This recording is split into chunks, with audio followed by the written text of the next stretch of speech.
Test one, two, three. Test one, two, three.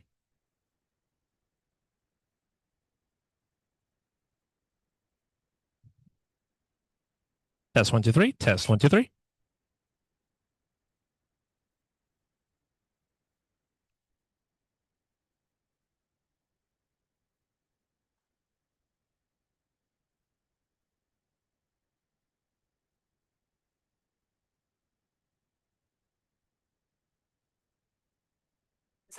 Was that a yes? I'd like to call this meeting to order. Do I have a motion to convene into executive session?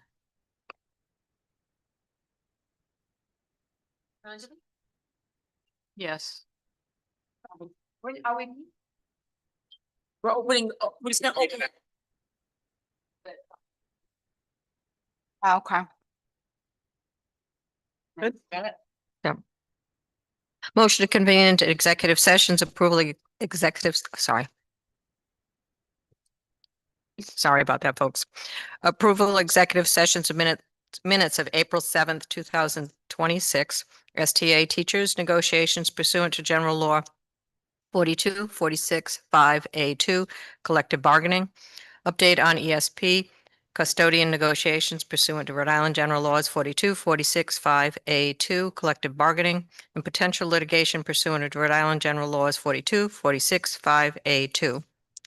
Review and/or approve matters which relate to the privacy of students and their records pursuant to Rhode Island General Laws 42, 46, 5A8, homeschool request. Update on ESP custodian negotiation pursuant to Rhode Island General Laws 42, 46, 5A2, collective bargaining.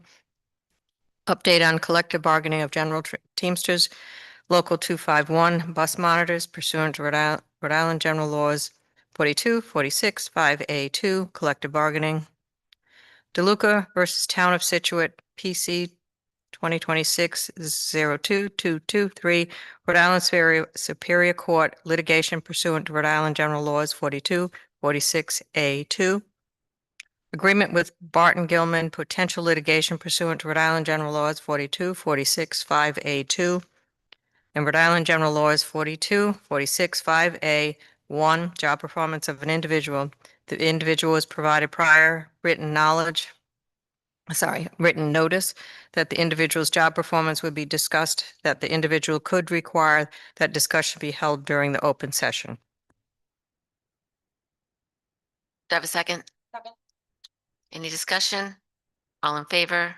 Aye.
Thank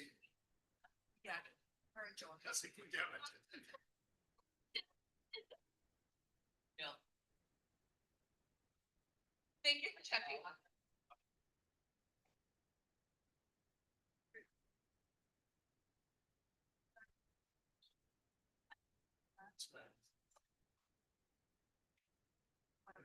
First thing I think. Not coffee.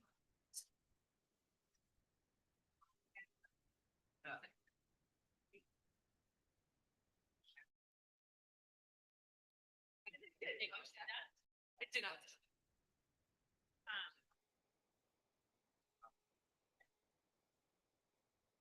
Because I was surprised. Eric, I caught her. No, I free-handed that. Like, whoa, like this.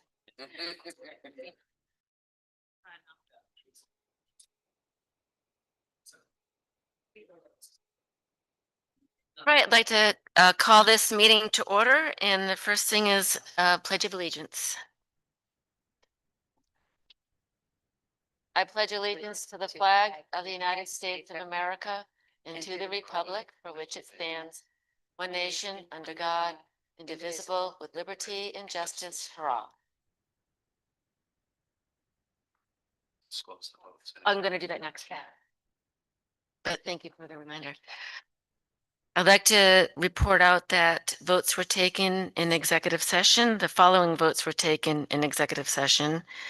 The minutes from April 7th were approved 4-0. Approval of homeschooling requests was 4-0. Approval of the agreement between the Barton and Gilman potential litigation was voted at 4-0.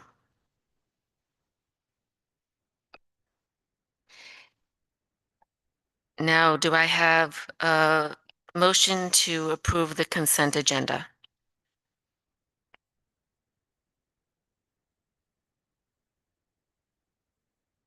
So moved. The consent agenda is for the minutes of April 6th, joint school committee and town budget workshop session. The minutes from April 7th, 2026, regular school committee meeting. And minutes from April 29th, 2026, joint school committee and town budget work session. Bill. Okay. Bills, general fund bills, $735,947.32. Nutrition fund bills, $51,595.86. And grant fund bills, $8,503.74. Budget transfers from budget transfers for central office and district accounts in the amount of $9,267.04 attached to the agenda. Where is it? A motion, do I have a second? Second. Any discussion? All in favor? Aye. That brings us to the introduction to the owner's project manager, and I'm going to hand this over to Linda. Thank you. Tonight, we had said at the last meeting, you had all voted, we had talked about an OPM, an owner's project manager. And so tonight we have Sam Bradner here with us tonight, and he was going to actually just step through what we'll call a 101. But first I'd like to welcome him. We do, I'll say like immediately have the Hope Roof RFP out. And so again, like we're not on step 1, we're in the middle of like step 20, and Sam is hopping in with a team from so he's not alone in this work. And so he's going to step through some discussions we've already had and just kind of give you a very quick and brief 101. But I would like to sincerely welcome you to Scituate. It's a wonderful place and we're so lucky to have you here. And then we would like to have that presentation shared if possible. Thank you very much. Thank you. And I have hard copies. Do you want hard copies? We'd love them. Thank you very much.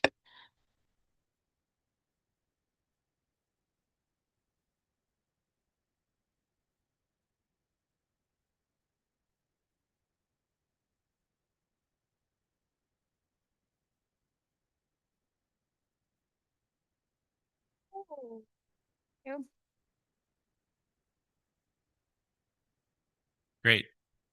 You guys hear me okay? Thank you. Perfect. Thank you so much, Superintendent. Good evening. Sam Bradner from Peregrine Group. Madam Chair, members of the committee, thank you so much. It's a pleasure to be here this evening. As the superintendent mentioned, I'm just going to give you a quick overview of our firm, who we are. I think we got a little bit of our information at the last meeting, and then just talk through a little bit of our process, and then more specifically what we're going to be doing in the coming weeks as we ramp up. So next slide, please. Peregrine, one back, if you wouldn't mind. Great. Peregrine Group, we're a Rhode Island-based project management firm based in Rumford. We just hit our 25th anniversary this year, so we've been around in Rhode Island for a while.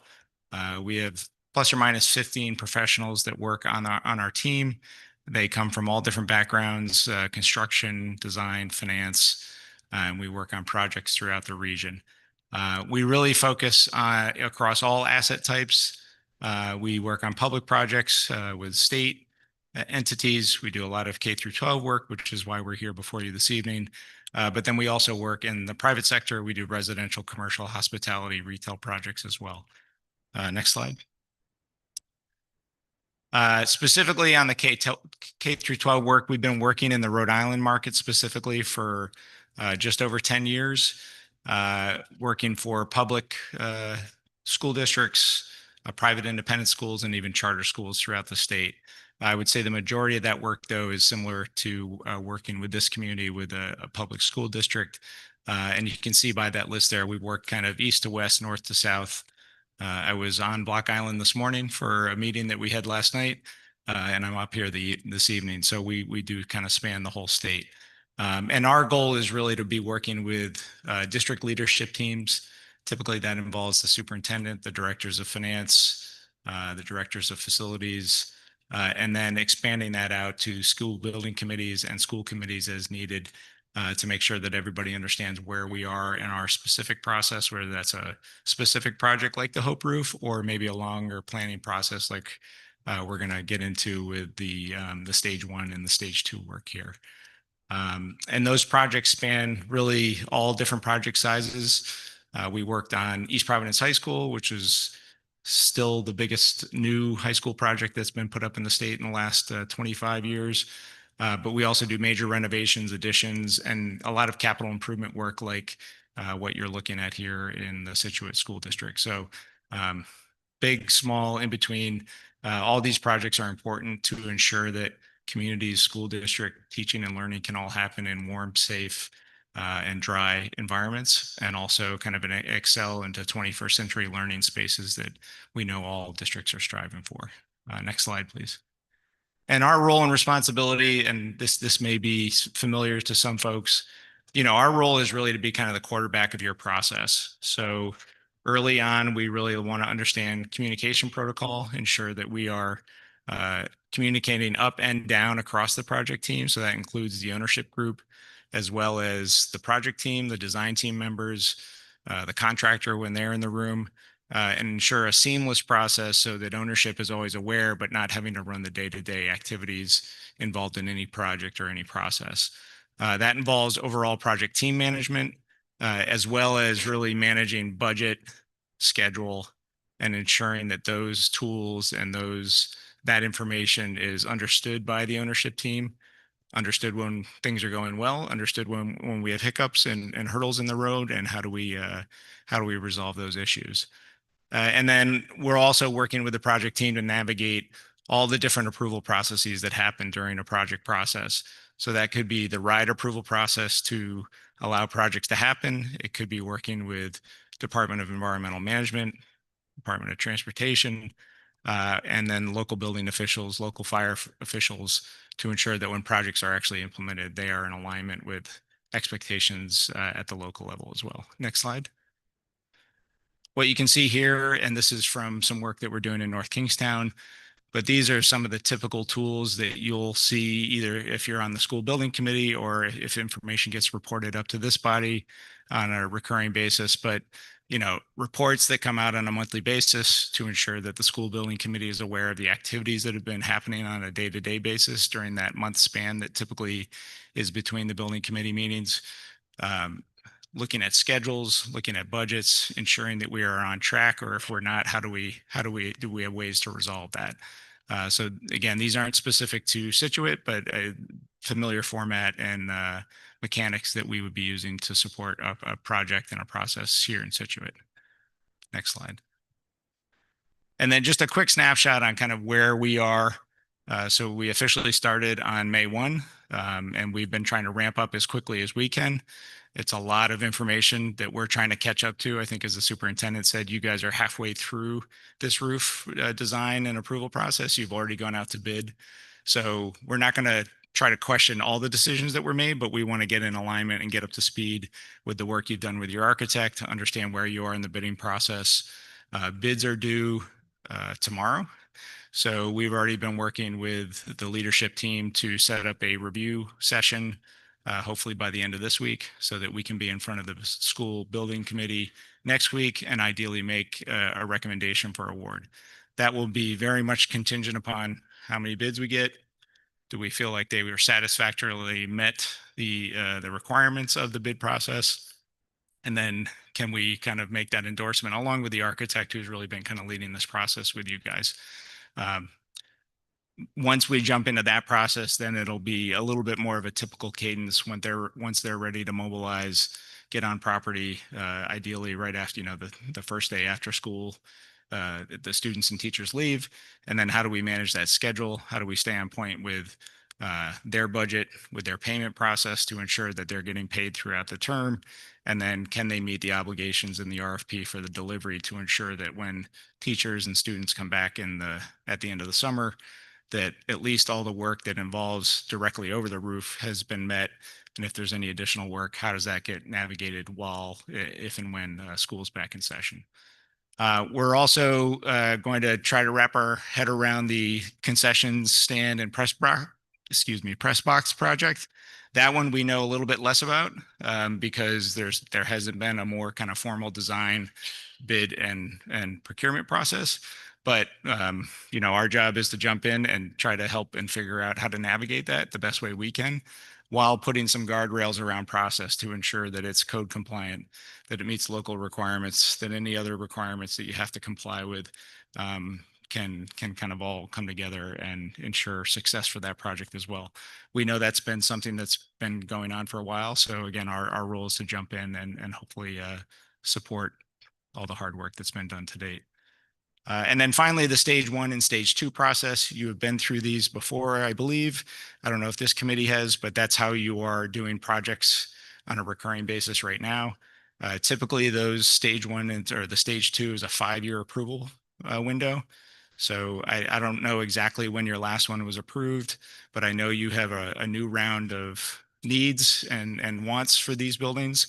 So the idea is to really kind of kick that process off again. If we go to the next slide and the final slide, this is a quick snapshot of the RIDE process. So I did not create this graphic, but it gives you a good kind of understanding of how we navigate through stage 1, which is really identifying the need in the buildings and for the community and for the faculty and the students. Stage 2 is really where you get into the meat of, okay, what are we going to do to satisfy or resolve those needs that are on the ground on a day-to-day basis. That process will take you through February of 2027. So you would submit a stage 1 this September, and then you would submit a stage 2 ideally by February of 2027. That will involve procuring an architect, educational planner, and then really running that process using those same tools that we just talked about: schedule, budget, process management, making sure that we're convening on a recurring basis, reporting out to the elected bodies and the appointed bodies, ultimately culminating in that stage 2 submission that will happen in February. When we back out of that, there are multiple approval steps that have to happen to get to that point.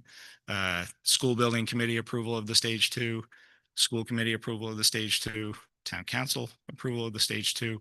So even though it's due in February, we really have to back out probably 30 to 45 days to get into that approval step and those approval processes, which means we really need to be done by almost the end of the year so that information can be gathered, brought to the, the respective bodies, and then be ready for that February 15th submission. So a lot more moving parts than what I just talked about in this, but I think this graphic kind of just gives a great 30,000-foot look at what that process looks like with Bride.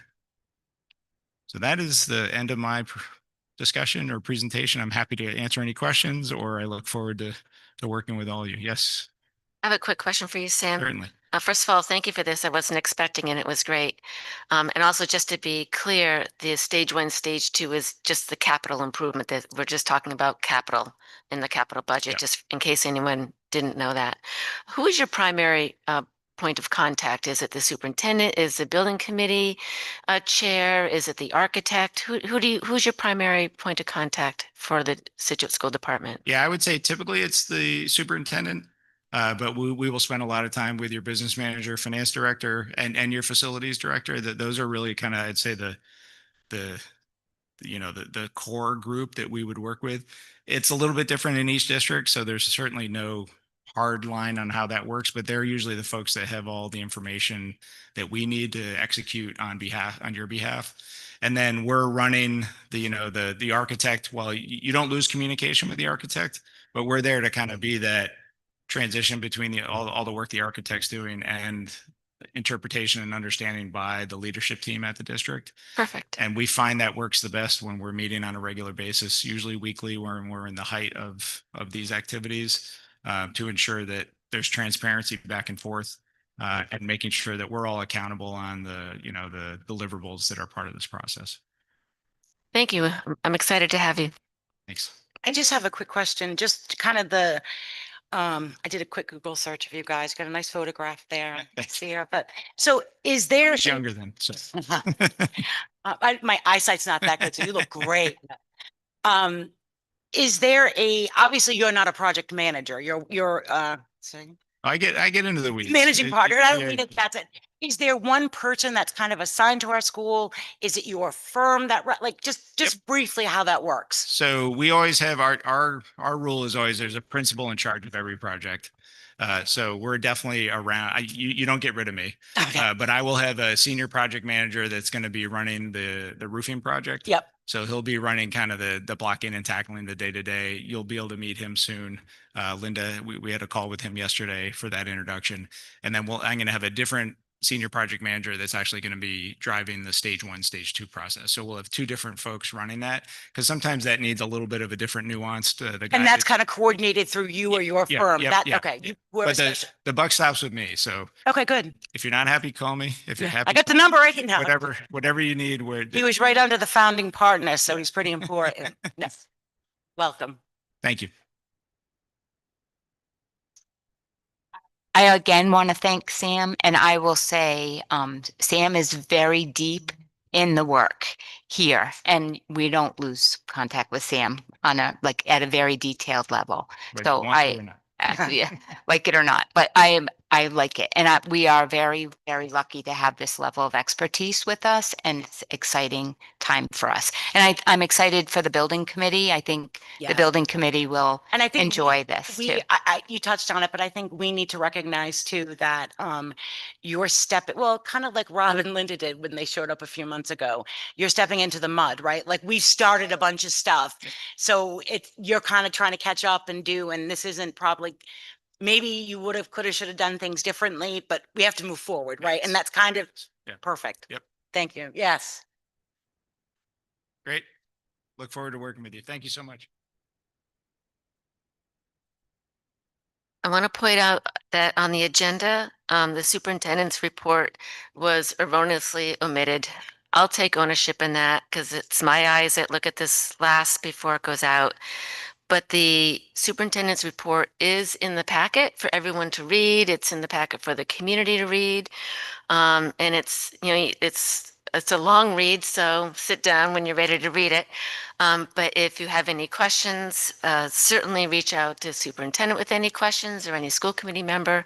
But I want to apologize that it did not end up in the packet for her to read it out loud to you. That's basically what would have happened. So that brings us to the finance report. Thank you very much. Please find attached to my report, the summary and the detail reports by account number, by master object, and by object. Again, we're expecting to complete the year with a favorable budget actual variance. The major activities for this month include the evaluation of the lunch RFP and progress on our fiscal 25 audit. Regarding the lunch RFP, we sat down, we had a small evaluation team that included a principal, an aspiring administrator, who's a current teacher, a clerk. So we had broad representation. We went through the rubric. There were some additional questions. It was a very good exercise, and we've done a tour of another school district. And I'm hoping that at the June school committee meeting, we are on track to provide a recommendation to the school committee at that time. So the findings are being compiled and they'll be presented to the leadership team at tomorrow morning. Regarding the fiscal 25 audit, the school department is substantially completed with all of our work. We've handed final trial balance reports and whatnot to our auditor. The auditor is in the process of compiling his report. Probably needs another couple of weeks. I don't want to speak for him, but I would expect another couple of weeks before he's done. We're anticipating our pre-audit reports, our pre-audit results, pardon me, for fiscal 25 indicate that we'll close the year with a general fund deficit of $80,059. And the accounting firm that we have engaged to help us with our reconciliation and cleanup of the general fund for fiscal 25, they are starting the same work for fiscal 26, and we are on track to have fiscal 26 caught up and reconciled through the end of the year, by the end of the year. So we are on track to close the year on time and start in the summer with the other audit, with our next audit cycle. So we're feeling pretty good there. Regarding procurement, we've got the Hope Roof. Bids are due tomorrow at 2:30. The schedule that's been posted is we're hoping to award by May 18th and construction to start June 18th. Regarding the press box, this month I've spent this period exploring the project requirements. I've been communicating through email and with discussion with the pertinent stakeholders, exploring potential construction technologies to build a requirement that we can go out to bid for. And then once we've got that and I've got everybody's requirements corralled in and identified, then I would plan to speak with and meet with our new OPM. We're exploring potential options with vendors. Some of this is standardized, and we're looking at options that vendors who may participate with the MPA or an associate buying group like MHEC that might speed. I'm gonna keep my fingers crossed, but that might speed our project timeline and hopefully have this done this year. Regarding the water management services RFP, that RFP is substantially done, but I didn't get it to the attorney in order to have it reviewed. So we'll not be asking you to review it at this meeting. And although it's on the agenda. And regarding transportation, we received your approval at the last school committee meeting, and we should be releasing the invitation to bid on Friday. That's our time frame. And then finally, regarding the fiscal 27 revised budget, which is an item that we'll talk about later on in the agenda.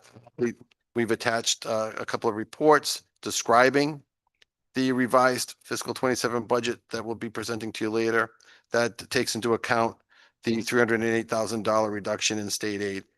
This reflects the discussion that we had prior and that we held with the town council budget committee. I'm happy to answer any questions. Thank you very much. For the $80,000 deficit that occurred, obviously not when you were here, will we be able to see how that happened, or is it just so convoluted or buried or complicated to tease out? Yeah, it's not it's not a specific like line item or purchasing decision that that put us over. It's just the result of the combination of the revenue that we received minus the expenses, and the expenses are over thousands of account numbers, thousands of decisions. So it's very difficult to say, hey, It wasn't that- like that- from a special ed student, they came into the district and it was not budgeted for. Okay. yes, that's correct. So obviously we never want to run in a deficit. That's not, how alarming is this? And what percentage of our budget is this? That's a good question. So, and then, well, there's two questions. The first is how alarming. And well, for me personally, for, the way that I was, my experience dictates is that we should never have a deficit. Like that's for me is like not a thing. So, Historically, and because I'm sitting here, I can't remember ever running in being informed that we ran in a deficit in my 12 years here. I'm not saying it's never happened. I just, Yeah. is there any history on that you've seen? And for Scituate anyway? no, I did not go back. I did not go back further than just fiscal 25. I can say that this year, we will finish this year with with a surplus, maybe small, but certainly favorable. I mean, the objective, right? The school committee and the town through the school committee has appropriated a budget to the school department. And that budget reflects what we said we would do.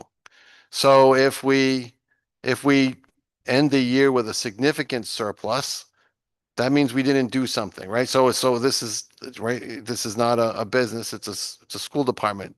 And if we end the year with a deficit, it means perhaps, that we weren't, didn't have our finger on the pulse maybe as much as we should have. So because we shouldn't be spending money that was not appropriated. If that was the case. And I'm not saying that was the case. So we should be finishing this year, fiscal 20, I can only speak to fiscal 26. We should be finishing fiscal 26 with a favorable budget to actual variance. In other words, with a small surplus. And what happened in the past, I can't really speak to. Is 80? Oh, so yeah, it's minuscule. So our overall budget is roughly $28 million, and 80,000 out of that is I forget, it's like half a percent. $1,000. So Yeah. if you could, not now, not today, not tomorrow, if there's a way to look back to see, I don't remember us ever ending in, and we can't go back, it's done. This is no fault of anybody sitting at this table or any, but you bring out a very good point too, that we, I think, we'd love to end with this, extreme surplus. That's not right either, right? Like we have a needs-based budget. So what we're putting in here is but I agree. That was a fair question, Erica, to see. It would be easier to understand or probably rationalize if there was one particular thing, we expended another $400,000 on, whatever it was, but thank you for that report. And again, it's not complete, but it's close to. Yeah, these are pre-audit results. So I wouldn't call them preliminary, but they're pre-audit because we've handed our final trial balance to the auditor. So we are done making any adjustments or corrections. The auditor may come back and with audit adjustments that he's asking, that happens regularly. Hey, we want to handle some sort of transaction a little differently, or, maybe like an accrual or some kind of a bill payment that crosses fiscal years. But that, withstanding, we're done. Thank you. Any other questions from the school committee? Mr. Finnegan? Richard Finnegan, Ridge Road. I have a question about the audit. I read the emails between yourself and the Auditor General's office, and didn't look like there was any issues, because he asked specifically, do you think you'll be running a deficit? And the answer I believe you gave was no issues. How did this come about from that email when there was no issues? Now we have a deficit. So, nope, that's fair. So I'm not, I'd have to look at exactly which email that you're referring to, but I will say that in the last several school committee meetings, I have consistently reported that that we were expecting a deficit preliminarily below $100,000. So in each one of my reports, I've been very clear and very public about that. I have been clear to the Auditor General. Again, maybe not in that email, and I'm not sure, but I have been clear to the Auditor General. Again, with the proviso that they were very preliminary results, because we had a lot of work to do and it could have gone either way. Again, keeping in mind that the $80,000, one way or the other, is a very small bandwidth of error, if I'll say, in terms of the way we were cleaning up our books. So I wouldn't, I wouldn't have wanted to, I would not have wanted to commit to a specific number until we had gone further down the path of preparing our books for the audit. So I can't speak specifically to that, but I do know that in the last several school committee, my fiscal reports for the last few school committee meetings, that I've been open about expecting a deficit below $100,000.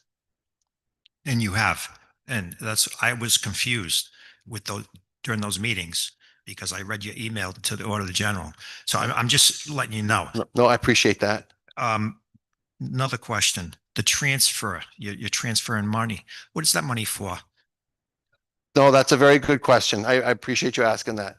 So in 2023, and I will say, so the folks who are here, who were familiar with what happened, aren't here anymore. So I'm going with the best information that I have. So bear with me. It's my understanding that well, let me take a step back before I get to that. So we were fined. Who's we? Well, the school department is a department of the town, so we're not our own legal entity. So to be, and maybe I'm being a little picky, but technically the town was fined, but the school committee owns, not school committee, the school department has responsibility for filing. And let me just, for the public. So we were fined for not filing all of our 1099 reports. So again, to be clear, and then to be clear for the school committee, when we make a payment to a vendor who is an LLC or a sole proprietorship, and that payment is over $600, we are legally obligated to file a 1099 form. And that 1099 goes to that company, and it also, and a copy electronically goes to the federal government. So essentially, so the government knows who made what money and can validate income taxes. And there's a fine for each failure to submit, both a fine for sending the form to the company and a fine for not filing it with the federal government. And now this goes in. So we did not and again, I can't, I can't, I'm giving you the best detail that I have, and it's tough for me, but we did not file all of the forms. We were audited by the IRS. I'm not sure how that came about. I'll tell you about my experience along these lines in a minute. But we were, uh, they detected that we had not sent these things. My understanding, what's been explained to me, is that we had finished a, software conversion, moving to Tyler, that there was a data migration problem, that the vendors weren't checked off to get the 1099, so that when we sent them out, they didn't get them. And as a result, we were not in compliance. Now, my understanding is, my department, because we're not the legal entity, the town's been handling this for us.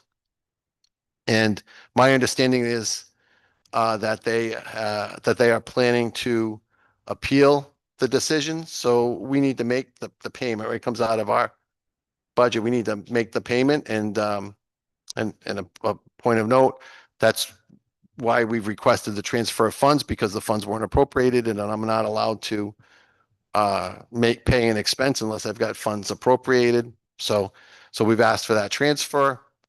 We will pay that, and the town's planning to appeal and hopefully have the fine abated. My own personal experience from a prior district, I was in a district that had a fine of $600,000 for a similar offense, and over 2 years. And by the way, for basically the same reason. There were problems with the software and whatever, and us running the software. So when I started at that district, we had significant fines. But over the 2 years following that, while I was there, I was able to have those fines abated. And so I would be optimistic. I am optimistic that the town will be able to have the roughly $9,000 abated for the same reasons. And that's, oh, go ahead. And one last question. Yes, sir. Concerning your report here tonight, you said we ended in a deficit.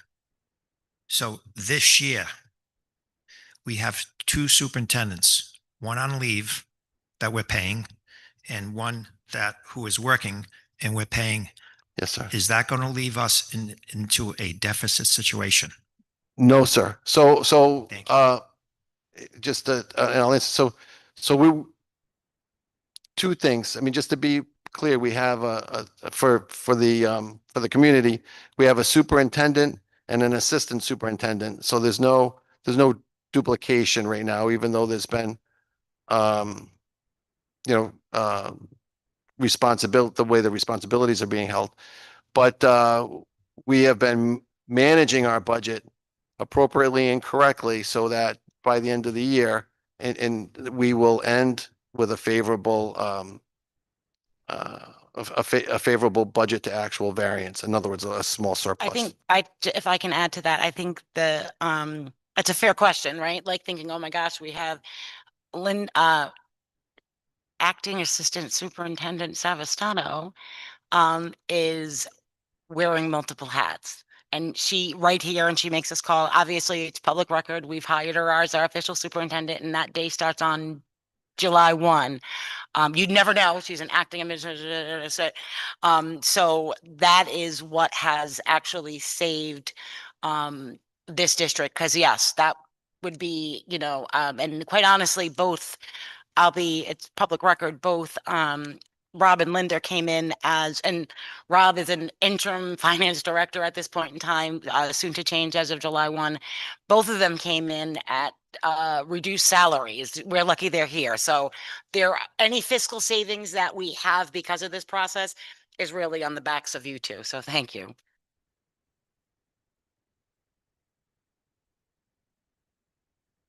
Anyone else for public comment?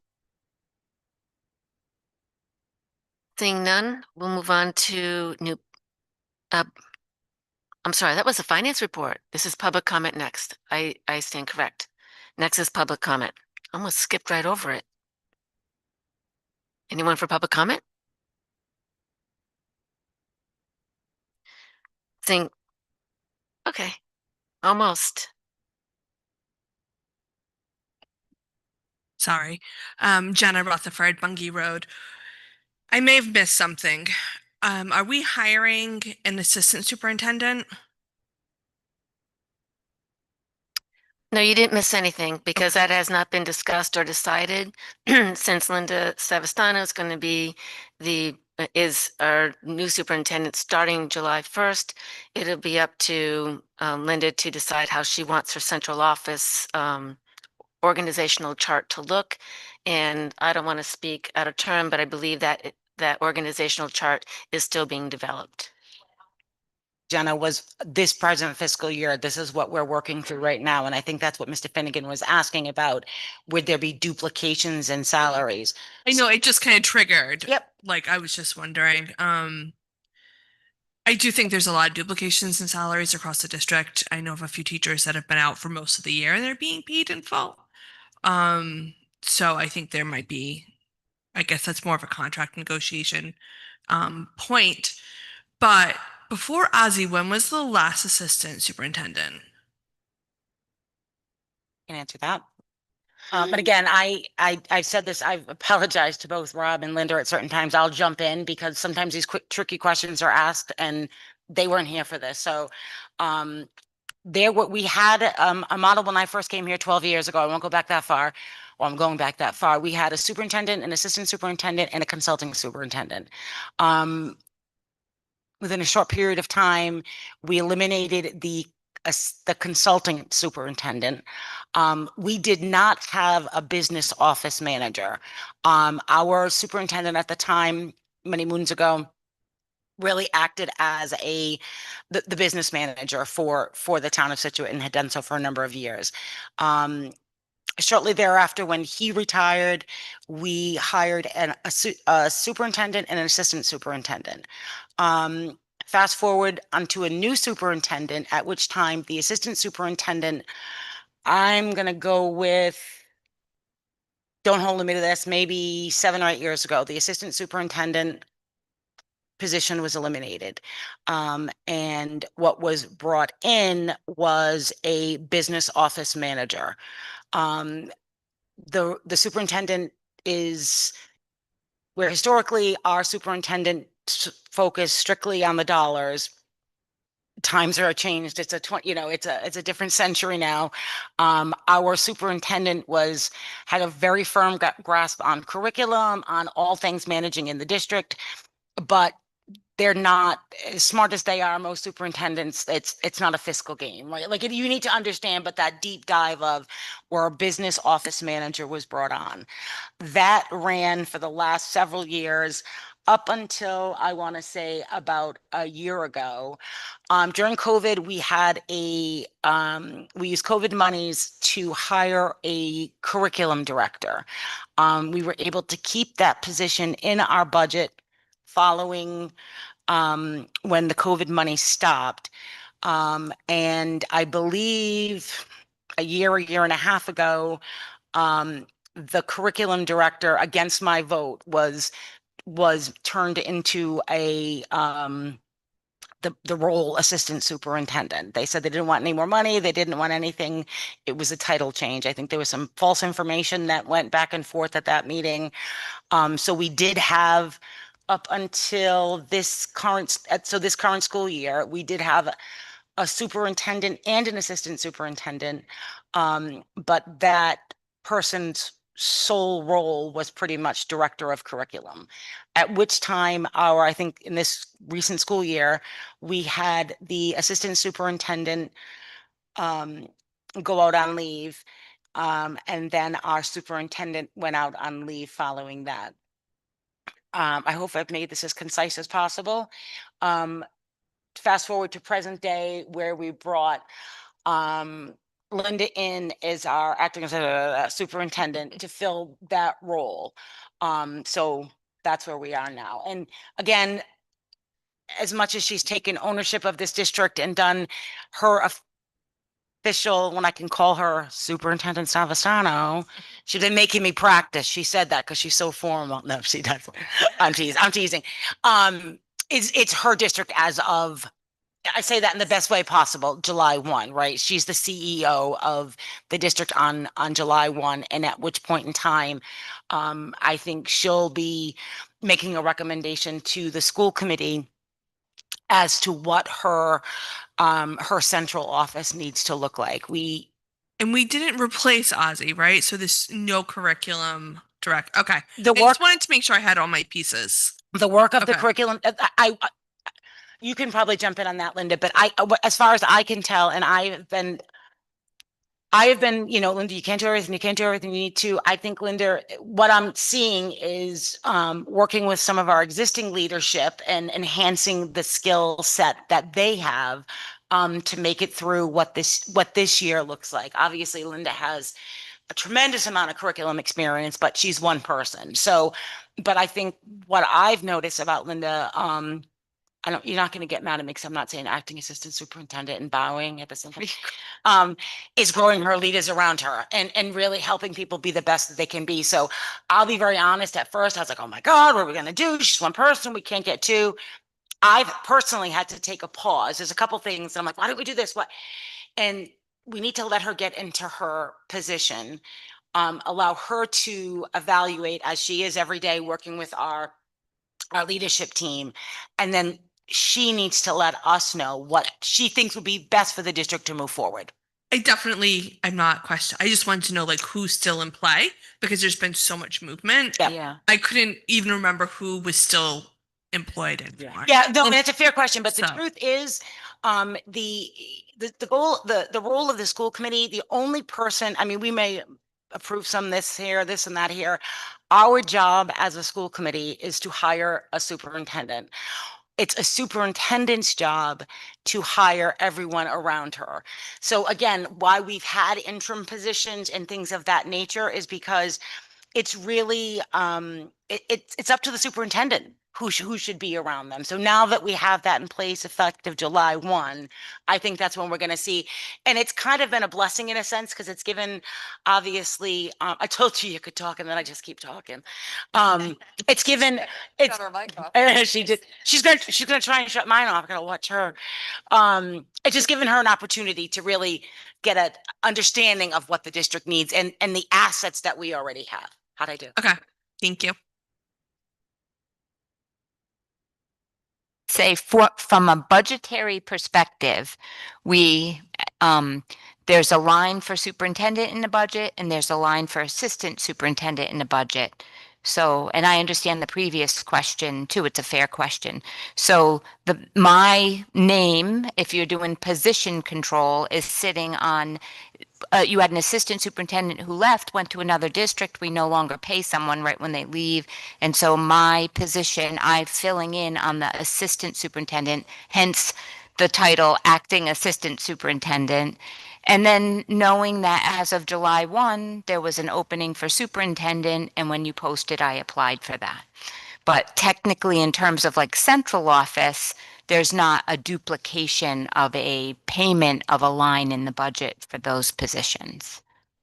And Colleen hit it out of the park on describing my current, like just taking it all in, working with the team and how we're moving forward.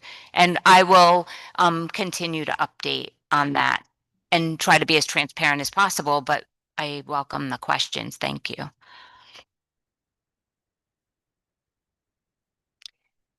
Seeing no hands up on Zoom and no one else at the mic, we'll move on to new business. Next is the agreement with Northwest, which is now going to be called Interdistrict Special Education Collaborative Agreement. And no one better here than Linda to be able to explain that to us. Do you want to do that? Thank you for that. So each month I've been updating about our Northwest agreement. But first, before I give an update tonight, I guess I'd like to ask first if we could share the agreement that was in the packet to display. Would it be possible? It should be in the folder, the actual agreement. And I would also like to welcome Dr. Renee Palazza, who's here from Foster Gloucester in Gloucester, who's been working, the superintendent, who's been working with me tirelessly on this, and I'm so grateful for her partnership in this work together.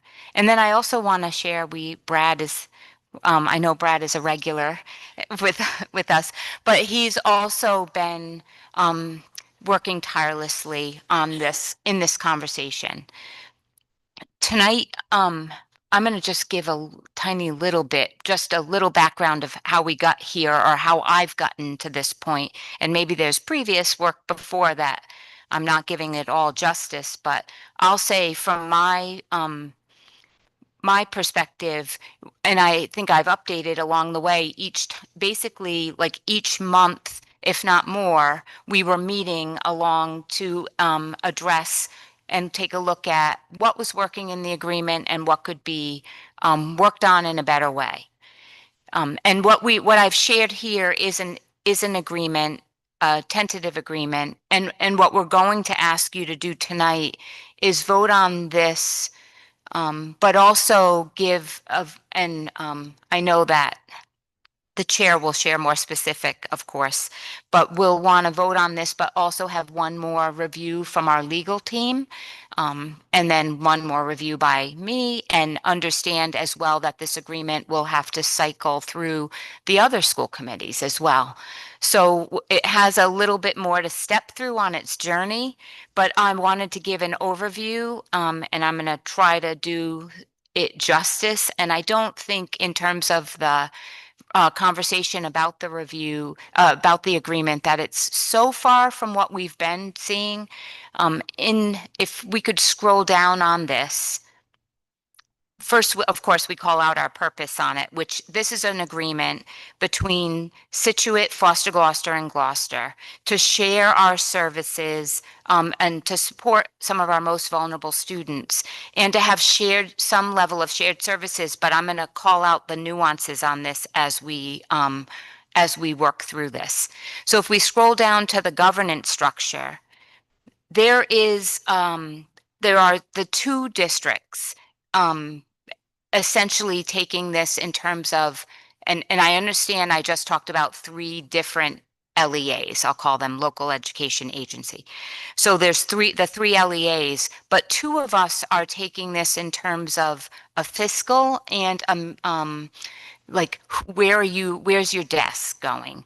So when we think, and Foster Gloucester will have a section of the folks in the department, and then Scituate, we will also bring back a section. So if we know historically, Scituate had the folks on our books fiscally, and then we collected payment for that. This year it changed, and we were no longer the fiscal agent. So in terms of managerial, and I'll step through more specifically, we're taking a look at, and I'll step the different aspects of the agreement. Most will be managed by Foster Gloucester, continue to, but we'll take one area of that. So if we could scroll down on these areas. So the first area, scroll up a little bit, sorry. Section A. So this is the leadership portion of the department, which is the director, and then who oversees, and that's Brad, and that would stay Brad. And then if we scroll down on the second part is the administrative, if you think about the administrative office of special education. So we have a finance assistant, we have a census clerk, and then we have a regional behavioral analyst. So those 3 roles. And I'm gonna go back and explain how they would be divided up for payment for. And then if we scroll down to the section C, this is a physical therapist. That is a shared service model. I just want to name what's not in here is OT and CODA. And those, because that would come back to the district and just be on the books with the district, just as much as a special education teacher in our district is on our books as a teacher in our district. So there, if there's not a need to share a position, we're not going to share the position. We're going to keep it internally with our district or with the department in our case. But in this Has term, that been the way it's been for, or has everybody been through Northwest historically? the PT and the OT were shared through the service model Okay. and the CODA. So is there a PTA? Is like, I'm just kind of, You're gonna have to, you can move it up. So Yeah, put it. Yeah, at least it's all 2 feet. So historically, over the years, one of the advantages of Northwest was, again, having that like consistent body. And when the districts were much smaller, these positions were much smaller, it made sense for them to be kind of employed through the Northwest, because that way between, all the 4 districts, we kind of come up with like a 1.0. Even in the time that I've been here, when I started off, like the APE teachers, AP was kind of just a new thing, going back like 15 years. Now, all of our phys ed teachers are almost APE Adapted. certified. And so like 3 years ago, I'm like, why is this being housed in the Northwest? Like, you all have your own teachers. Just take like one less piece of the puzzle out. It'll be less confusing. You guys will own it. It'll make sense. So this is kind of the next thing. We're at the next stage. Again, there's more kids needing that service. So the way it kind of pans out, it's like a 50-50 with the Northwest staff right now. No, so you're if good. whatever a district would need, a full service of somebody, they would have it on their own. Like, and I'm just looking at like the PT, or even Yeah. like, so, Speech and language are yes, their like own. that would be but where you can share, like I work in geriatrics, so I know a physical therapist needs to do an initial evaluation, needs to do Mhm. this, but the treatment could actually be done by a PTA. So we'll bring in PTs just for the eval sometimes, but Mhm. not the need to, is it kind of on that same premise where? That's what the code and the OT is, the exact Okay, same premise. okay. Thank you. And so then, this next section is our extended school year work, which is where we continue for those students who have it written into their IEPs, those that require the services throughout the summer. So ESY, we affectionately call it. And so there's coordinators and staff that support that.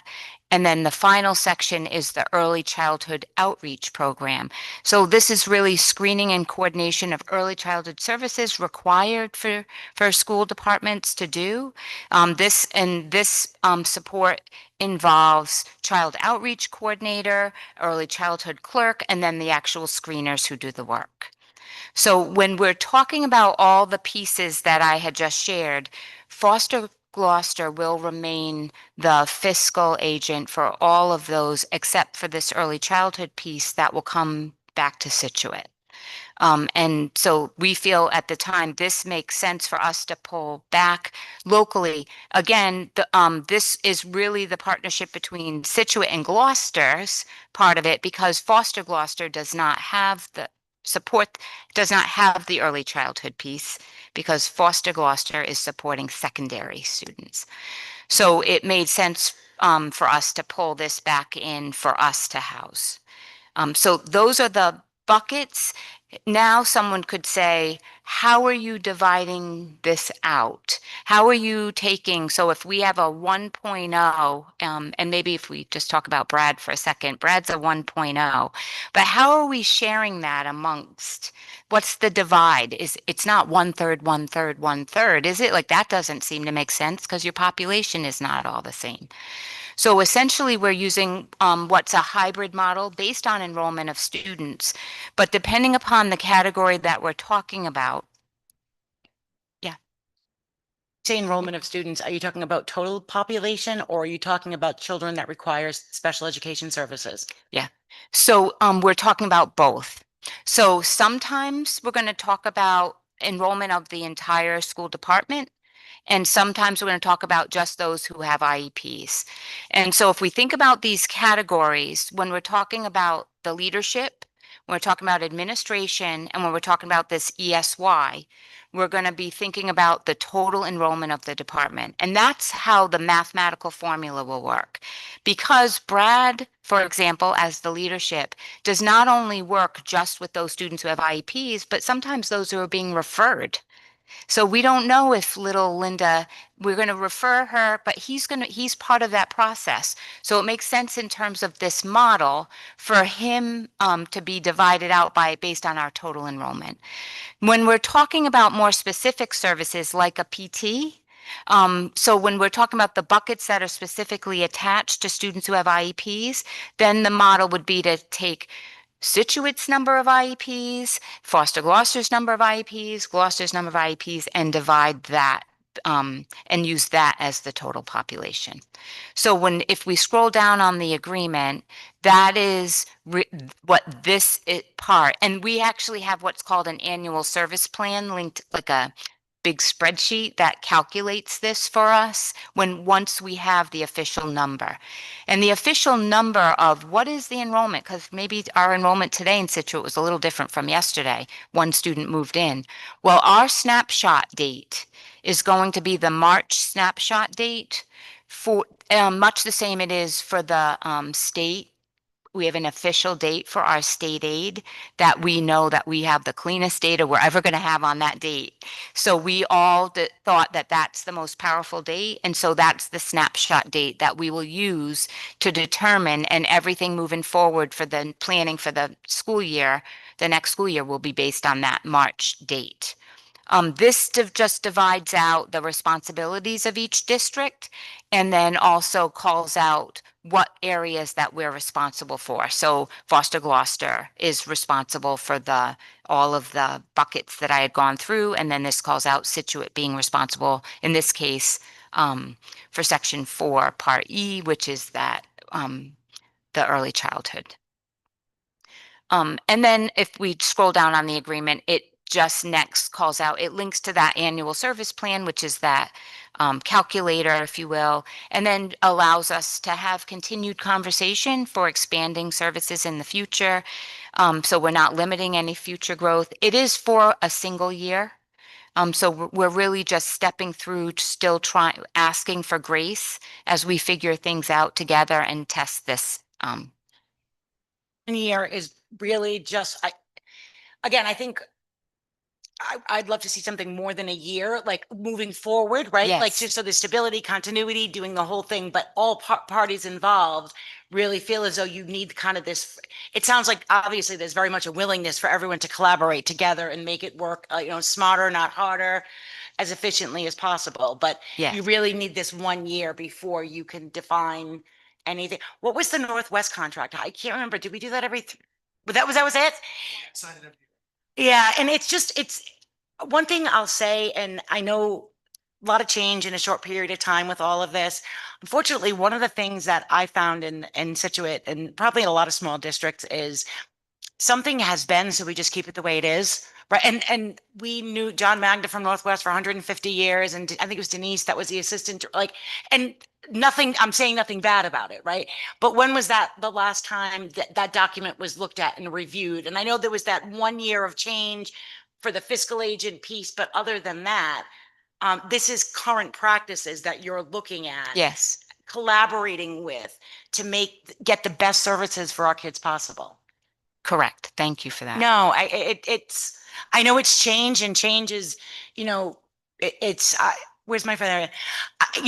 At one of the meetings several months ago before our previous superintendent left, they was talking about a dissolving of Northwest, and then, we just dropped it because someone was like that feeling of, oh my God, what's going to happen to my kid in these services? And it was crazy, right? And just back to my 1 year piece, this is just trying to put everything in place to further enhance this whole piece. The goal would be to have this be as it's been for several years. Correct. And to not impact the services of our children, and to not cause Maybe any more but like rough waters for the staff. Yeah. So they can help our children to the best of their ability, so we just get out of their way. But I think we've tried to insulate that, but I know that this is a moment. It's May 5th. And we know we have 8 weeks and we have an agreement that's dissolving, and it feels, it just really is our moral obligation to do the best we can, not for our children. And that means coming to an agreement on this. There is a level of trust that has to happen with Renee and I and Brad working together on this, but it is what is best for our children. I believe firmly we can provide the best services with this. And if we weren't in partnership, they would not be as powerful as they are going to be because of the way we're able to work together. I'm also excited for other ways we can expand. Just for my clarification, so Renee is the superintendent of Foster Gloucester. And Gloucester. Oh, and Gloucester. That was my piece that I wasn't connecting. Thank you. Okay, I didn't, does Foster have their own? I always assumed, that's what you shouldn't assume, that Foster had a superintendent, Gloucester had a superintendent, and then there was Apano. But So there are, and like even going back 3 years, the board was 4 separate superintendents. Oh, Now okay. Foster is going to pull out. They're going to be totally separate, and they're going to have their own special education department. How's that gonna work? Oh, that's not the right one. So, right now we're looking at the 3 LEAs, the Gloucester. And I apologize. I did not realize that Gloucester and Pontiac were under one. Am I saying that right? And one Yes. superintendent for. Lesson in Foster, Gloucester. They are 3 separate districts, Foster, Gloucester, and Foster, Gloucester. I happen to be the superintendent of Foster, Gloucester, and I'm the part-time superintendent of Gloucester. So But there's no other individual that's in you're I'm the superintendent. okay. I didn't understand. That's what I didn't understand. Thank you for clarifying. Thank you. Yeah. No, I got it now. But so before I step away, I just want to say thank you for introducing me tonight. And Thank you for being here, because obviously you have your own district going on and stuff. So what I think it really shows the collaboration, and even maybe I didn't know where you're from, but Linda has referenced you several times in the working relationship and what you guys are. it's been a powerful one. I will say we worked well from the beginning and very quickly recognized kind of the uncertainty and when we started to dissolve and we don't want to forget about you either. Like you've been a little helpful too along the way, Brian, too. I'm glad you said that, because I'm like, oh my God, what happens if the Gloucester person doesn't want us? It's you. But there was a level of trust and to be sure that Linda moved forward as well. And we recognize Brad and his team have done a great amount of work for our students. And at the end of the day, what we tried to do is just say, can we come up with an agreement that preserves what our students have and they don't feel the bump that all of us had to go through. The adults can handle it much better, but the kids shouldn't be the ones who suffer for that. And so we worked really hard. And I will say this document, Linda is wonderful at taking a conversation and putting it into a place where we can have something to work off of. So I appreciate working with her and I look forward to what we can do. in the Do you feel confident and I don't know if I can ask you this, I'm going to ask, and if you can't answer, don't answer. Do you feel confident that both school committees, there's a separate school committee for Gloucester and Pontiac? That's right. Do you feel There's a separate confident? school committee with combined members. So Gloucester has 6 members Yep. and their own school committee. Foster has 3 members, who's their own school committee, separate meetings. They all come together to join the region, Foster Gloucester. So the same people sit on the Gloucester side that will sit on the region. So And you feel confident that this is like, have you been keeping them abreast as well, like Linda has with us? not as regularly as Linda, Okay. but they did have smaller briefs, and I'm hopeful that they will accept this again. It's just getting down to the nitty gritty and the final stamp. There's no reason to believe it's not There's no going to go. reason to believe that it's not going Perfect. to, no. And I know I can't speak for them and I don't expect that. Yeah, thank you. Matt, before you head up, I just want to make sure Linda is finished. Are you finished, Linda, with the? I'm happy to take the questions. I do want just folks to, this is again a 1 year. I think we made that clear. It's available. And then and what we are asking for is another legal review on it, and also understanding that other school committees will be weighing in. And I'm also happy to take any questions or comments or voices of support. So thank you. Go ahead, Matt. Matthew Allen, 159 Hope Ernest Road. Obviously Kyle has left, so you guys are not going to replace Kyle in as assistant. And how is the IEPs going to be working if Brad is running around? Thank you. I will say I have been, there's a level of, we just talked about, I'm going to link it back to the previous conversation where we talked about an assistant superintendent or what central office structure would look like. And so we are still examining that piece. So in terms of a support system for Brad, and I completely agree, Brad running around, that statement specifically, that we have to be really sensitive to that, not only for Brad's behalf, but for our children and our families. And what we're alluding to is the fact that an assistant director is not here anymore. And that decision was made not to fill that before I came. We have been, I've been like talking about regularly having a form of an early childhood coordinator, for example, that would act as an LEA at the elementary level.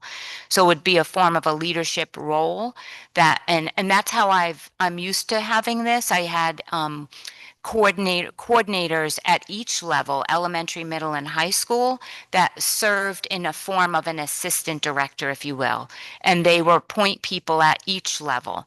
So that was my intention. Was we budgeted for it again into next school year, was to have that leadership so that it gives Brad some relief and just lets us really do a better job to be able to communicate and partner with our families and be at the table in a way that allows us with sustainability, because what Brad is doing now is not something that can continue to happen. It's just not humanly possible, Brad. I know you're amazing, but Is that going to be he's per been district? 25 hours a day. Like, will Scituate have their own and Foster? I'm only talking about it in terms of Okay. Scituate. I'm only talking about that in terms of Scituate. Foster Gloucester, which is Pontiganset, has actually has hired an LEA that's serving, and they are also have been servicing Gloucester as well. So at that level, they've had that piece in place for January. Yeah. Question too. So but those are folks that would be employed by the Scituate school district. So people even closer, no offense to, you know what I mean? Serving multiple, these people would be whoever you, when you establish your Exactly. bench, so to say, right? Exactly. And so if you think about like Kyle's salary, the portion that was a Scituate line in the budget that was going towards a Northwest agreement, that those dollars, I asked that they come back to Scituate and that we control them, and then that we determine how that would be used in a leadership role. And when we say LEA, for folks who don't, the LEA, I know sometimes we mean it to be like kind of like a district or a department of a, in this way, we mean a person sitting at the table in kind of an administrative role, a leadership role to help with the IEP. It really wasn't felt here, but like with this new system, like Gloucester never got to see me. My assistant, Kyle handled Gloucester elementary schools, but like, I mean, maybe once or twice a year. With this model, like, again, you're not, schools like Hope, who saw a lot of me, won't see as much as me, but there's schools that had never saw me who will now see me on like a really intense case. I think the point that I'm just listening is that while Hope, I'll use Hope as an example, while Hope might not see you, they are going to see somebody as frequently as they have been now. He took the story away from me. No one's listening to me anymore. I lost it. I was legal advice. I'm sorry. Right. No, but even if they're not seeing Brad, like Brad, you just said that they're not going to see you as much, but the reality is they're going to see someone that's an employee of the city. In a leadership role. A leadership, right? So I think it was common for me to attend meetings that were like very like annual, like, the parents that were like, all right, I'm on lunch for 15 minutes. Can we like, I would still be there as a director. So like, that would be more of something that like the local person would do. And then, for like a more intense case where there's a lot going on, I would be there for those. Linda, so whoever you select to be that person, or even the ones that are occurring in Pontiganset and Gloucester now, did they report to Brad? Did they, and then through Brad to you ultimately? Is that kind of how that would work? And working with the principal. Of course. Depending upon, yes, that's how I've managed it before, but absolutely, like they are in lockstep with the director of special education. One question other than that. All of these positions are going to be posted over the summer, ready to go for fall, right? Some of us have IEP meetings early in the year. Yeah. The Like, positions that we just went through in this agreement. the ones that, yeah, Yeah. we'll call it Brad Juniors. Like everybody. Oh, yes. So those, I will say that position, those. So there's a level of, I believe, and I'm going to just speak completely for myself, posting a position and saying anticipated.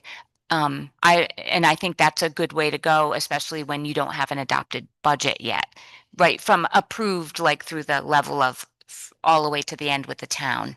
So we really, but yes, absolutely. You're talking summer. I'm thinking I need to do it now, but I also want to know that I have the budget approved. I just know if you want to start poaching people for these jobs, then you Absolutely. summer is where it is. Yeah. Or now. Well, yes. would be nice. I'm with you. I'm aligned. Yeah. Okay, Thank you very much. Is there anybody online with their hand up? Because I can't see from here. And thank you for displaying that. I appreciate it. We're set with that. Thank you. I'm sure there'll be questions going forward, and everyone knows that they can reach out to Linda with that.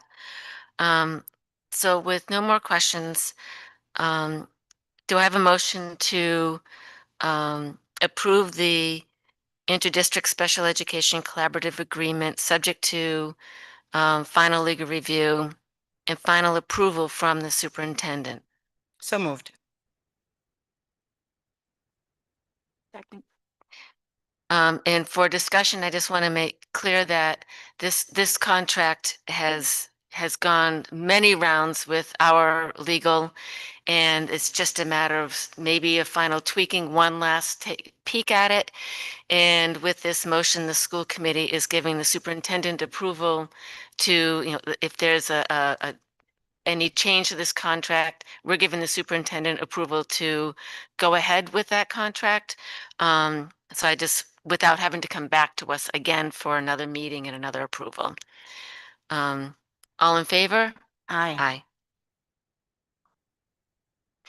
Thank you for coming, Renee and Brad. You obviously don't have to stay for the rest of our meeting if you, Yes, thank you. we won't consider it rude if you leave. Yes, no, thank you so much. Next is the amended FY 27 budget reduction due to state aid. Now, we've been talking about this at the town level, but I wasn't sure if we need to review it again for the people in the audience and see if anyone here has questions. So I'll hand it over to the expert. Thank you very much. The, and I don't know. Anyways, at the, as the budget process has progressed, we get data that is more accurate, and we have a better understanding of where we're going to land in terms of expenses, but also in terms of revenue. And when we started building the budget back in, excuse me, there's a, oh wait, there's a different one. That's the one by location. There's one that's not quite an eye chart. Yeah. The PowerPoint, correct? No, well, there's a PowerPoint slide, and there's also one that looks like that you could use, but it's a PDF, but it's anyways. The yeah, yeah. Not the one by location. It's the fiscal 27 budget 260505 by object, please. Yeah, it's All right. It's 3D PER 11 V2A by object. The name of it. Thank you. In the- So while they're doing that, from the time that we started, which was, late December, early January, when the best assumption that we could make was that state aid would be flat, till now, when we know the latest estimate is a reduction in state aid by about $308,000. It's prudent to make those changes. And we have been talking to the town budget committee, and we've discussed this, but so it's a little out of order, but it's time to bring this a revised budget to the school committee to ask for your approval. And no, no, it looks like this. It's no. One second. That one right there. 3D FY27 recommended budget. Yep. Please. Yeah. So the all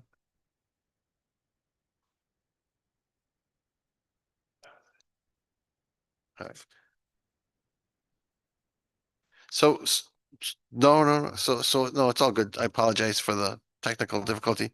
So anyway, so this budget, when it comes up, basically takes the information that we had discussed, takes that, in other words, that $308,000, and it shows where we plan to achieve savings, or how we plan to achieve savings, and layers that in by object code. Yes, thank you very much. That's perfect, right?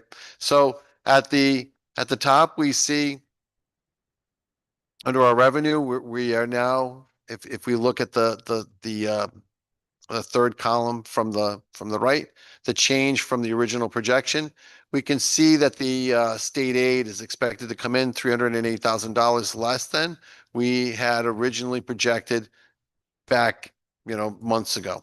So how do we make that up? Well, in salaries, we believe we would save about $20,000 that we're looking for grant funds that we could reallocate those to. Then if you scroll down. And then here, we believe we can see some savings in some of our third-party contractors, health premiums and whatnot, purchase services. So a savings of $26,000. And then here, with our diagnostic, again, this is a third-party purchase services. We believe that that there's savings that we could achieve through more efficient ways to deliver the same services. We've talked about this earlier in our budget. And essentially this means that either taking some of this on ourselves with our additional staff, or working with vendors who that we may be able to achieve savings from. And then here is transportation, $85,000. We believe that, and we've talked about this in prior school committee meetings, we believe that there are savings in terms of looking at streamlining our school bus routes, looking at sharing out of district routes, both special ed and career tech and that sort of thing, with other neighboring districts and so on. And then finally, the $50,000 by basically not as a savings, but it's postponing purchasing some of the Chromebooks that we would use, not for next year, because we've already purchased the Chromebooks for next year, and those are in process of being delivered. But this would be the purchase that we would make a year from now for fiscal 28. So what we're doing is just postponing a portion of that purchase. And then the last one was savings of $50,000 from the budget. I'm sorry, which would be, we had a part of an SRO built into our budget, and we would eliminate that in this request. And then go ahead, if you go to the next one, just this slide just summarizes everything that we just talked about on one slide, and you can see the savings total up to be the same, to match the expected reduction in state aid. So thank you very much, and that's what we are asking your support for tonight. Any questions from the school committee? Thank you I again. just want to add, and I said it a couple times at the budget committee meeting, that that $50,000 line for the school resource officer, I just want to be crystal clear to everybody. That was part of an additional position that our superintendent, Linda, and the chief of police had started conversations, but isn't going to come to fruition. I just don't want anyone to get the misunderstanding that the present role of the school resource officer isn't being impacted in any way.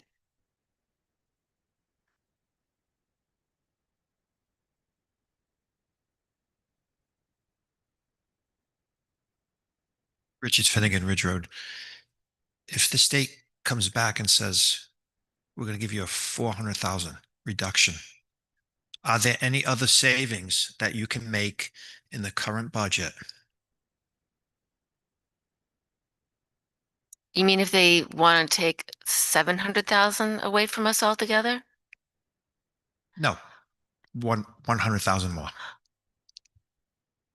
We'd have to look at that. Do you, So this is my point. You have to look at it. I would think you would, for the residents, for the taxpayers of this town, I would think you would really look at this budget to see where there are savings. If I may, we have aligned the savings, if you will, with the reduction in state aid. But I think that there's a confusion of causation versus correlation. The projected reduction in state aid was not the impetus for us to look for these efficiencies. That is a mission that myself and Linda have been taking on since almost day one. And we do see these and we see others, but those savings and those efficiencies that we're working on and they go beyond what we've demonstrated, those are not necessarily cost reductions. What I mean by that is my job at the end of the day, we talked about this a little bit before, my job is to free up wasted resources to get them into the classroom. That's a big part of my job. Until we have 100% of our kids at proficiency or above, until we have 100 in reading and writing and science and math, then I can say, okay, we can turn stuff back. But until then, if I find like an extra, I'm picking on something, an extra bus route that maybe we can free up $100,000. And until we say, hey, our students have met all of their needs and they don't need that, then we can say that that's a real savings. But I think we need to look at these efficiencies in terms of a redeployment of resources back to the classroom so that they can be put to the use where we can eliminate waste to put it where it needs to be focused, which is again teaching the kids. That's the bottom line. I think I'm not sure if that was where you were going, but that's kind of where where my head's at.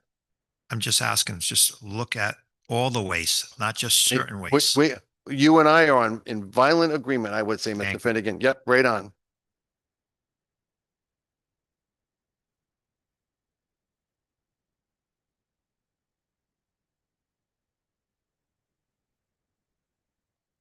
Hi, everybody. Kate Galogale Lowell, 18 Pleasant Lane, Clayville. This isn't just a comment for this year with, trying to get the budget down with like state aid, deficit issues, but just going forward, I know we've bought the Chromebooks for next year already, but this is something that I thought about talking to you guys this year, but it's a busy time of year. Maybe bring it up next year. I do think that as a district, we need to look at the amount of times our kids are on a device. And a lot of towns, East Greenwich for next year is hugely limiting the Chromebook time and screen time direction of teaching and curriculum in the classroom. Barrington's doing it. Los Angeles is doing it. Right now, my kid in art has been doing graphic design. I really don't feel like elementary schoolers in art need to be doing anything that's not a medium, meaning like a physical art, manipulation. I do think as a district going forward, the COVID and all this money is going, we did buy Chromebooks across the country, like to go with COVID, but I do think it's something to look into other districts, how they're doing their device time.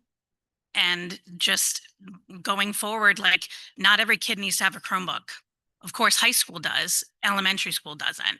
And not every class needs to have a smart screen. But it's something that, I kind of think that as a district, like we need to look forward in a 10-year plan. We don't need to always be buying Chromebooks, especially for elementary schoolers. But it's just food for thought. Thank you for that. Yeah. You make good East points. Greenwich their school committee just like went along with Ozzy, our old curriculum director and the superintendent. Like they are hugely limiting screen time, especially in elementary school. Barrington is, like Los Angeles is all over the news doing it, but it is, it is too much, clearing across the board, but it's also a way to save money in the years going forward. So. Thank you for that.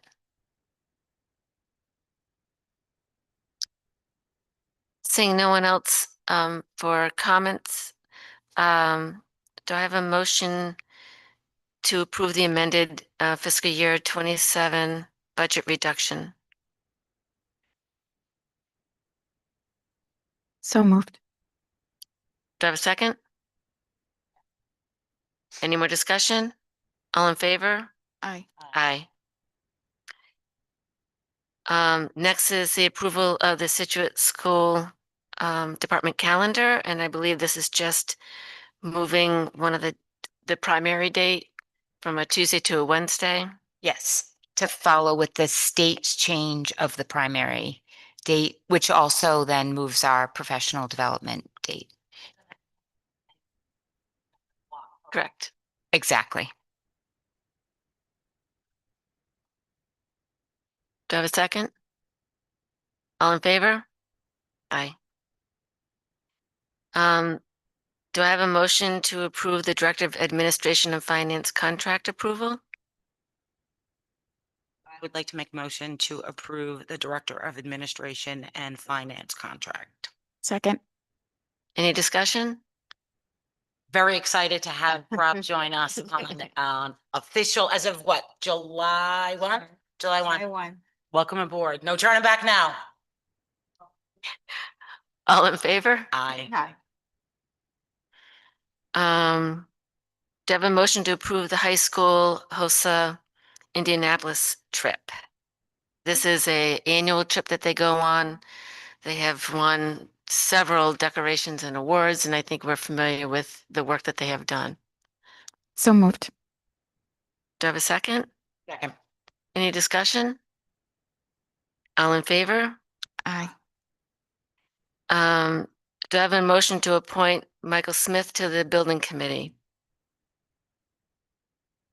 I make a motion to appoint Michael Smith to the building committee. Second. Any discussion? Just welcome. Thank you for Thank you for helping us stepping out, up. Mike. We appreciate it. I think you'll bring an added voice to the table. So thank you, thank you, thank you. I think the voice is already there. Okay. All in favor? Aye. We have a new policy for the substitute teacher. This is a first reading. Do I have a motion to, and it doesn't have a policy number yet. Do I have a motion to approve the first reading for the substitute teacher? Make a motion to approve the substitute teacher policy yet to be numbered. Second. Any discussion? Anything, we just never had a policy for substitute teachers. Is that kind of what this is? Oh, This is, and it calls out maybe the definition of like what a day-to-day substitute is, yeah. what a long-term substitute Yeah, is. and It we is, and then the salary accordingly. And it does support the legality around when someone has been basically Yeah. here for 135 days, we do pay them step in class aligned with the contract, and that's a requirement. Sure. But that's part of this policy, but we just feel like having this, just that lets us be consistent across the way we do and makes it clear clearer for Rob's office in terms of payment. And let there's no this be change, clear. and the payments that are in here are what are already in effect. For the most part, there's been some level of inconsistency sometimes. Okay. If I go back and look historically and Yep. say like, how much did we pay when we needed this long-term sub? Sometimes there was a form of like an individual. Okay. Like, Yeah. maybe No, maybe yeah. there was like Yeah. hard to fill. Yeah. Right? So this way, we're just going to be very consistent and very transparent about what that looks like. A nurse, for example, is a little bit higher. Yeah. And we have been doing that, Yeah. but this just calls that out and names it. Yeah. Thank you. The only thing I would mention, if there's an edit, just looks like a typo, that the policy subcommittee is listed as March 10th, 2020, 06 versus 2026. It's a typo of the year. No more discussion. All in favor? Aye. I have a question. Oh, I'm sorry, Richard. Please, I remove my, Richard Finnegan. all in favor? What's the salary for a substitute teacher for a day? Depends. $150 for, Is that comparable to other communities? what we're trying to do. Yes, we did that study while we were putting together this policy to make sure that we are comparable to Yeah, other. are we communities. having any issues not getting substitutes? We, on a day-to-day basis, I don't want to say clearly no, but, for the most part, it does feel that people would come here. But on a long-term basis, depending upon the certification area, it can be very difficult to get people to fill positions. So for example, when you need a math teacher, for a long-term basis, or a computer science or a science teacher, those become very challenging to fill. Do you think because of the low pay? I think having a clear, transparent policy will help us. I think right now it's not clear how much they even will be paid. So I think that at least we have more to advertise with, to be very clear, but still be transparent with the community so everybody knows what that is as well. So the 225, I believe, for long term, Yes. that's about $40,000 for the 180 days.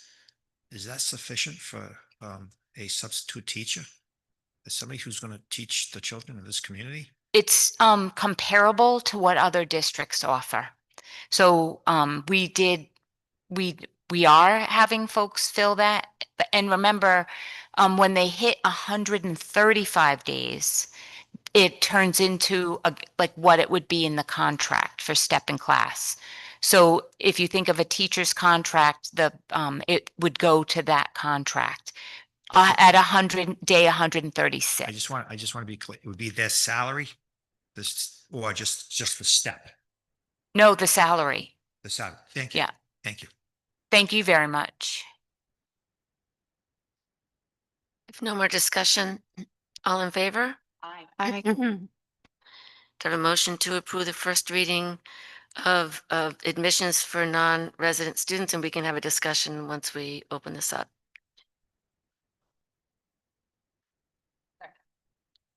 And discussion. So this is a new policy that Linda brought to our attention that she has seen other towns do. If you want to explain it a little bit. Basically, it lays a foundation so that we can discuss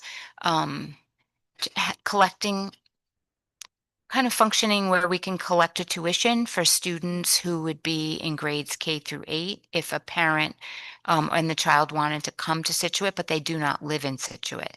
So for example, at the high school level, we do this with CTE. If someone wants to come to Scituate High School, they apply to Scituate High School for the CTE, and then we collect a tuition for that child. They're either accepted or they're not accepted, and then we collect a tuition. This opens the possibility for a K-8 environment to be able to do that, where they would still apply. And then depending upon, is there room in the classroom? Is there the capacity in the school? And so they would apply and then we would consider that. And it could be, with that said, and any additional cost would be considered above and beyond that. So if the child required something different, that above and beyond the core education, then we would also be able to either work with the parent to say these are the additional costs and you'd have to pay for those, or the child may not come here. We always have, it would be for 1 year only. There would be no transportation that we would provide. So, and Sean and Rob, and Erica has worked as part of the policy. Very clear. I think it was, I read it through it. It's something we've never had before, but it's something that it's again, clear understanding. There have been requests. Yeah. Yeah, no, but we've never had a policy. And I'm just saying, but people have, Yeah. people actually want to come here. I can see why. Yeah. See why. You mentioned that it's, oh, thank you. And I didn't see it in there. You mentioned K through 8, and I know about the CTE program. What if we had a student like in neighboring Connecticut at a high school level? That doesn't exclude them from this. There's nothing in there that says that a high school student couldn't come. I mean, Absolutely. Yeah. But we'd have to set the salary rate. So what this doesn't name is, and what I'm used to happening, and we can, of course, approach this different ways, is annually having a school committee set a rate. So you would set, and what we've been talking about, and not necessarily do we have to discuss this tonight, we'll bring this to you, is setting like a market value. I don't know that we'd want to set, this is what the state says that it's worth in Scituate. I think we want to look at what market value is. And normally when you do that, you do it by level. So you say the elementary level looks like this, the middle school looks like this, and the high school is in terms of what it would cost at the base price. So I've done this in another district, and we did collect that revenue and have some students come to our district where they paid, and it is just a matter of like kind of functioning like a private school does, where you have pay a salary and folks are able, pay a tuition and folks are able to but attend. very clearly delineated in this policy that resident students take priorities always. I just want Always. to make sure that's clear with everybody. Thank you. And obviously we can't charge market value, because if we charge them like, I don't know, $200,000 a kid, it's because that's what it's worth. It is. Thank you. So with no more discussion, all in favor? Aye. The next policy, I would like to table. I just had too many questions myself for this, and I just want a little bit more cleaning up. So I'd like to table this and bring back a little cleaner version for you. And actually, I also learned from Linda that the IT is actually still giving us recommendations. And so I'd like to, do I have to vote to have it tabled, or just say tabled? Table. Do I have a motion to table this item? So moved. All in favor? Aye. For announcements, I just want to say that I know Reggie Centracchio would really like it if the school committee would march in the Memorial Day Parade on Monday, the 25th. So put that on your calendar. And Does the acting assistant superintendent get to come with me, and the director? No, we're gonna give you a day off. Can I and wear like the graduation gown? I might. you so I want to put that out there. It also, it's not really an announcement, but since we're all here, I would like to, and this is just a calendar school committee date change, and since we're all here, I'd like to change the July date from the 7th to the 14th. You beat me to it, lady. I was coming up on that. Because I think I appreciate you bringing it up tonight. We obviously could have sat down it the next, but this way we are getting notice out even, that's the 4th of July after the week, and so perfect. It's also because our superintendent will be defending her dissertation. So Yes. we want to support that. I won't be here. 14th. I won't be here. I'll be away, Are you okay with this? of course. Okay. It'll be my first one. Yes. I can. Is that a vote to change that? No. And then we can welcome Rob again I have one more thing though. November 3rd, we have, is it on our calendar to have a school committee meeting on November 3rd? Yes, I question that. Because that's election day. Yeah. Some discussion. So we're going to have to change it to the 10th. That's far from now, but I just want to put that on everybody's radar that we can't meet on the 10th. Other than that, Linda has something for. I just wanted, I mean, I have a long thing. I'm not going to read it all, but I Oh, really you need, skipped your report. You may as well see. can I read- welcome Rob? Yeah. Are you sure? Yes. Okay.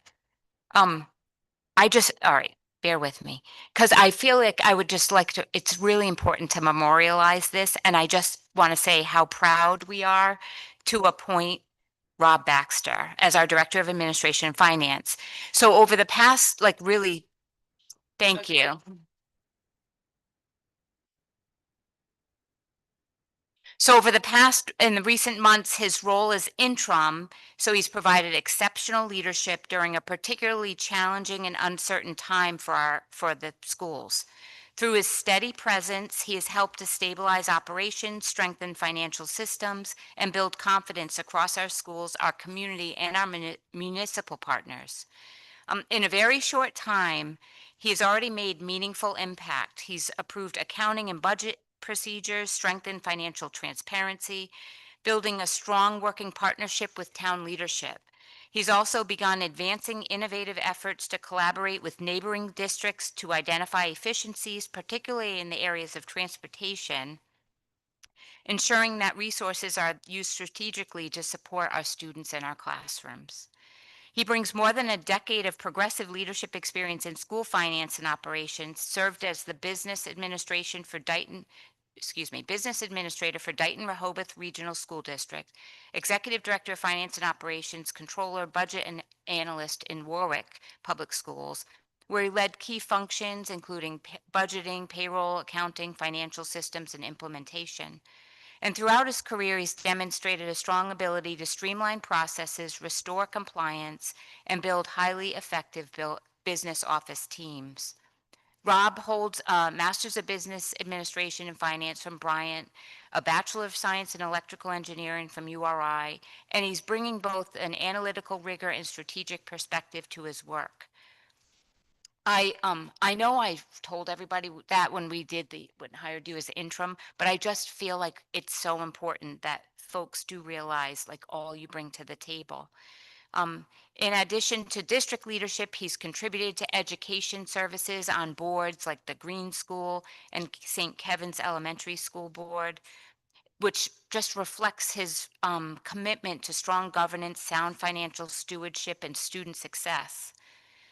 When you look at how his colleagues describe him, it's so true. It's thoughtful, collaborative, solutions-oriented, someone who brings people together, listens carefully, develops strategic and practical paths forward, and his work is grounded in integrity, transparency, and a clear focus on supporting students.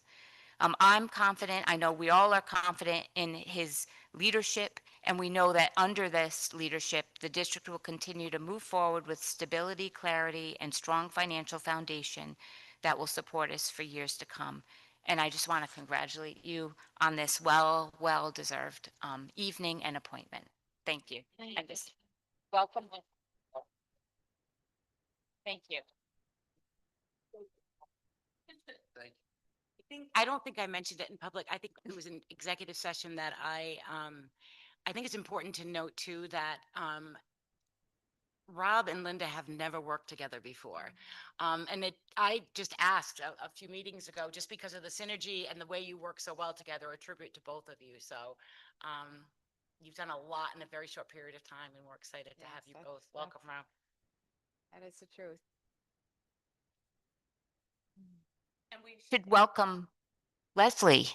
Rob's wife is here tonight. Oh, Thank you for being here. we didn't know that. We didn't even know this whole meeting. That's my better 3/4 right there. You can't see her beyond the screen. You can't leave until we come down and say hi. Ah, Well, then Thank you for sharing. Oh. The behind the. All nights. I was actually going to add a comment, like, I hope your family doesn't hate us quite yet, because it's Leslie, I apologize. He's walked into, you know, running. He's got his sneakers on. So we appreciate his time. We promise we won't keep him as busy as he has been over the last, I mean, it's new and he's just done a dynamic job. So thank you for sharing Thank him with you. us. Yeah. And we promise we'll send him back. I keep on saying it, it can't get any worse than this. It's only going to get better. Yeah. Having said that, do I have a motion to adjourn? Second. All in favor? Aye. Right. That's crazy, this whole meeting.